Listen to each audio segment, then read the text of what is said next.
글쓰기를 통해 돈을 벌고 싶어하는 분들은 챗GPT로 좀 더 빠르고 효율적으로 글을 쓰는 것에 대해 생각해 보셨을 겁니다. 하지만 실제 사용해 본 분들은 아실 거예요.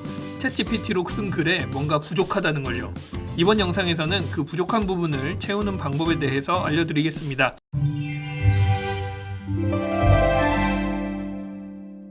챗GPT는 글쓰기를 잘합니다.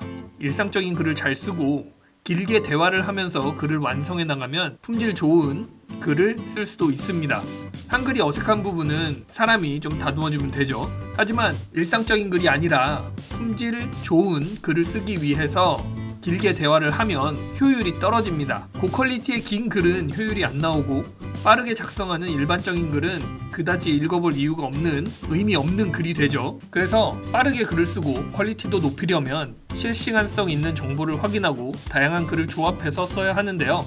이걸 가능하게 하는 챗GPT 활용법은 두 가지입니다. 검색 활용과 API 활용이에요. 검색 활용은 챗GPT에서 프롬프트로 요청을 할 수가 있습니다. 특정 링크를 주거나 검색어를 주면서 검색 결과를 바탕으로 답변을 하라고 지시를 하면 되는데요. 요즘은 AI에게 정보를 빼앗기지 않기 위해서 다양한 사이트에서 AI의 접근을 막는 경우가 많아지고 있습니다. 크롤링을 방지하는 것과 비슷하다고 볼 수 있는데요. 때문에 검색 활용은 점점 더 한계점을 보이게 될 가능성이 높습니다. 대표적으로 네이버만 해도 검색 요청을 통해서 대답을 요구하면 실제 링크 내용을 접근하지 못하고 있고 글쓰기를 시키게 되면 엉뚱한 정보로 글을 쓰기도 합니다. 그래서 이 두 번째 API 활용하는 방법이 굉장히 중요하게 되는데요. 이 API를 얼마나 잘 활용하느냐에 따라서 챗GPT의 활용 능력은 엄청나게 달라지게 됩니다. 외부 사이트의 API는 공식적으로 데이터를 주고받기 위해서 만들어졌기 때문에 정상적으로 데이터를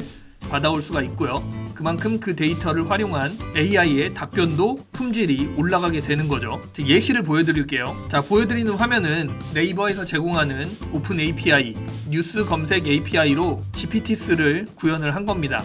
GPTs에 있는 액션 기능에 네이버 API를 통해 정보를 받아올 수 있도록 만들어 놓은 건데요. 이 GPTs를 이용을 한다면 비트코인이라는 키워드를 주고 최근 뉴스 검색 결과를 가져와서 이슈를 정리해 달라는 요청을 할 수가 있습니다. 그리고 그 정리된 이슈를 바탕으로 정보 글을 작성해 달라고 요청을 할 수가 있겠죠. 한마디로 내가 일일이 어떤 뉴스를 보고 판단을 하고 어떻게 글을 쓸지 고민하는 과정을 챗GPT에게 시킬 수가 있는 겁니다. 이런 방식으로 글을 작성한다면 AI가 작성하더라도 최신성이 확보가 되고 또 여러 가지의 뉴스 기사를 정리해서 제공하는 글이 되기 때문에 독자들이 읽어볼 만한 가치가 있겠죠. 이렇게 API를 쓸 수 있느냐 없느냐가 처음에 이야기했던 챗GPT의 부족한 부분을 채울 수 있느냐 없느냐와 직결되게 됩니다. 글쓰기의 질과 양 모두에 영향을 미치는 거죠. 따라서 여러분도 이런 방식을 알아두고 API를 통해 데이터를 어떤 식으로 이용하면 될지 고민을 해보실 필요가 있습니다. 물론 API를 GPTs에서 사용하는 건 쉽지 않습니다. 유튜브에 올라와 있는 영상들에서는 API 사용이 쉬운 것처럼 이야기를 하지만 절대 쉽지 않고요. 개발자가 필요한 경우가 많습니다. 하지만 저는 이걸 챗GPT에게 물어보면서 맨땅에 헤딩하듯 만들어 봤는데요. 다음 영상에서는 이 과정을 한번 이야기해 보겠습니다. 아무것도 모르는 것보다 훨씬 나을 테니까요. 영상 기다려주세요. 감사합니다.